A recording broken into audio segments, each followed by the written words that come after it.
तो आइए आज जो है हम लोग पास्ट कंटिन्यूअस टेंस के बारे में आज हम लोग पढ़ेंगे। ठीक है, इसमें हम लोग जानेंगे कि पास्ट कंटिन्यूअस टेंस में कैसे वाक्य को बनाया जाता है, इसका पहचान क्या होता है, इस पास्ट कंटिन्यूअस टेंस का पहचान क्या होता है और इसमें स्ट्रक्चर कैसे बनते हैं। ठीक है, तो आज जो है हम लोग पास्ट कंटिन्यूअस टेंस स्टार्ट करेंगे। इसमें इसके पहले जो हम लोगों ने पढ़ रहे थे सिंपल पास्ट टेंस, वो कंप्लीट हो चुका है। ठीक है, ये सेकेंड जो है काइंड्स है पास्ट टेंस का, जो है पास्ट कंटिन्यूअस टेंस। तो शुरू करते हैं आज का यह टेंस, पास्ट कंटिन्यूअस टेंस। तो सबसे पहले जब हम देखते हैं कि किसी भी टेंस को स्टार्ट करते हैं तो उसकी पहचान के बारे में जरूर पढ़ते हैं। तो देखिए सेंटेंस में जो इस टेंस में जो पहचान होता है, जिस हिंदी वाक्य के क्रिया के अंत में रहा था,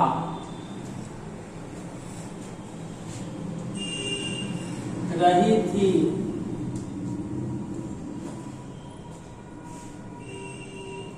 रहे थे, दिया रहे, तो उससे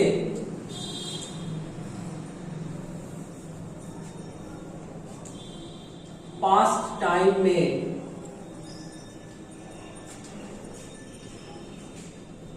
किसी काम के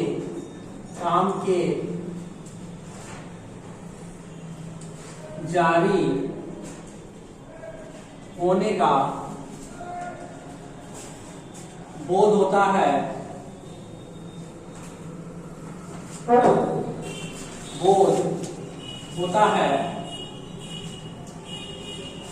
और उसे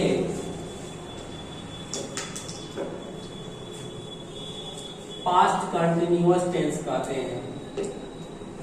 पास्ट कंटिन्यूअस टेंस कहते हैं। ध्यान देंगे कि जब वाक्य के क्रिया के अंत में रहा था, रही थी, रहे थे, ये दिया रहे, तो इसमें पास्ट कंटिन्यूअस टेंस का बोध होता है, जो कि इसमें किसी काम के जारी होने का बाद बोध होता है कि कोई काम लगातार बीते हुए दिनों में जारी था, शुरू था। ठीक है, तो उसे हम लोग पास्ट कंटिन्यूअस टेंस कहते हैं। अब देखते हैं इसका वाक्य कैसा होगा। तो देखिए जैसे में कि वह अपना पाठ याद कर रही थी। ओके, वह अपना पाठ याद कर रही थी। बच्चे सर से अंग्रेजी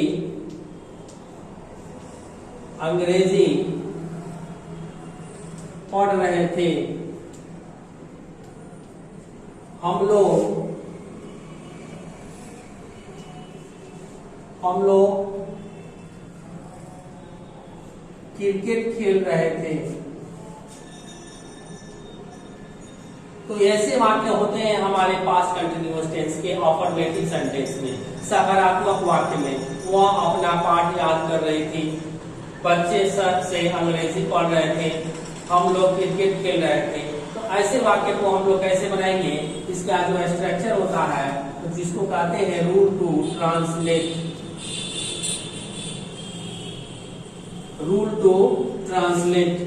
इसका रूल होता है सब्जेक्ट प्लस वाज या वर।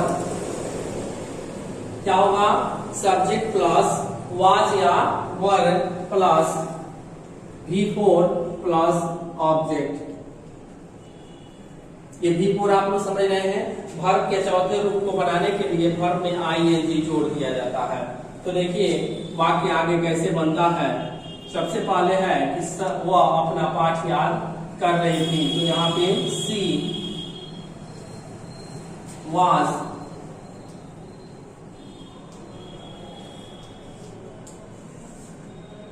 रिमेम्बरिंग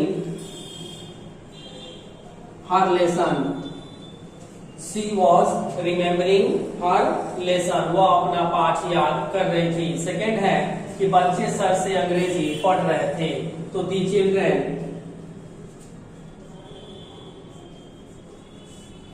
were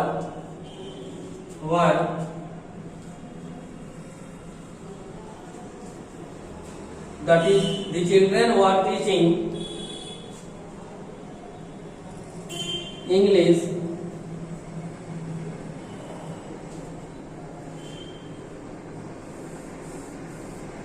यहाँ रीडिंग हो जाएगा. Reading English too sir. Okay, हम लोग क्रिकेट खेल रहे थे. वी वर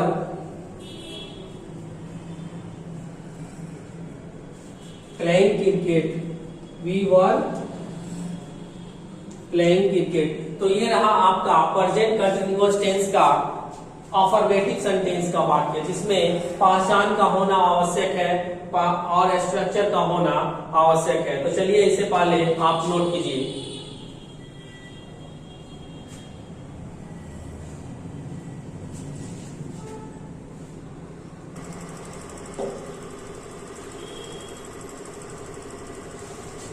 तो आइए इसी सेंटेंस का, इसी टेंस का जो है हम लोग इसके बाद निगेटिव सेंटेंस जानेंगे.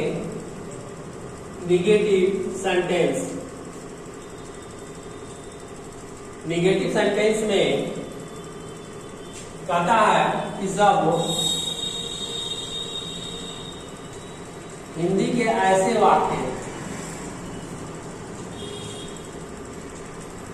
वाक्यों में नहीं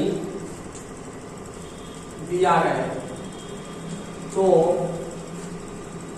हेल्पिंग वर्ब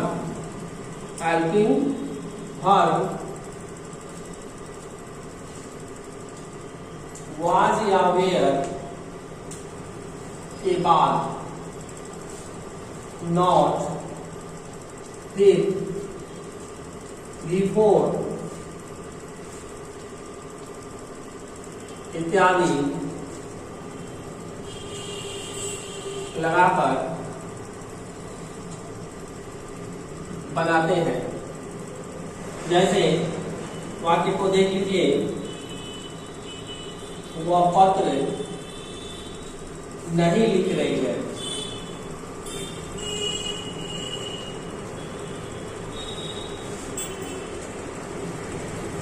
बच्चे खाना, यहाँ पास्ट होगा, नहीं लिख रही थी. बच्चे खाना नहीं खा रहे थे.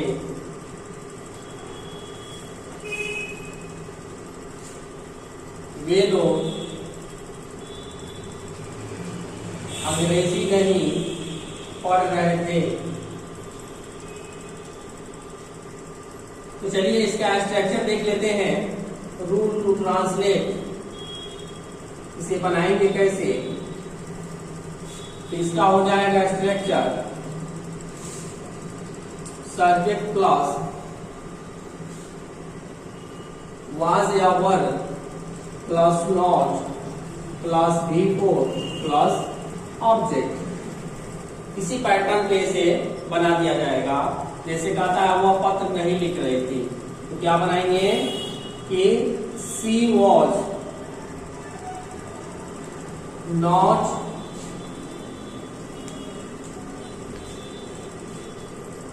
Writing a letter. इसके बाद से है बच्चे खाना नहीं खा रहे थे. तो the children were not eating food. वे लोग अंग्रेजी नहीं पढ़ रहे थे. They were not reading English. तो ये आपका रहा negative sentence. Past continuous tense के नेगेटिव सेंटेंस को भी इस पैटर्न पे बनाते हैं। तो चलिए इसके बाद से आज तक इतना ही। इसके बाद हम लोग इंट्रोगेटिव इसका देखेंगे, फिर इंट्रोगेटिव के बाद से डब्ल्यूएच वर्ड्स देखेंगे। तो हम लोग अगले वीडियो में फिर मिलते हैं। और जो अभी तक मेरे चैनल पे नए हैं वो मेरे चैनल को सब्सक्राइब कर देंगे और लाइक बटन दबाना ना भूलें। चलिए आज तक इतना ही।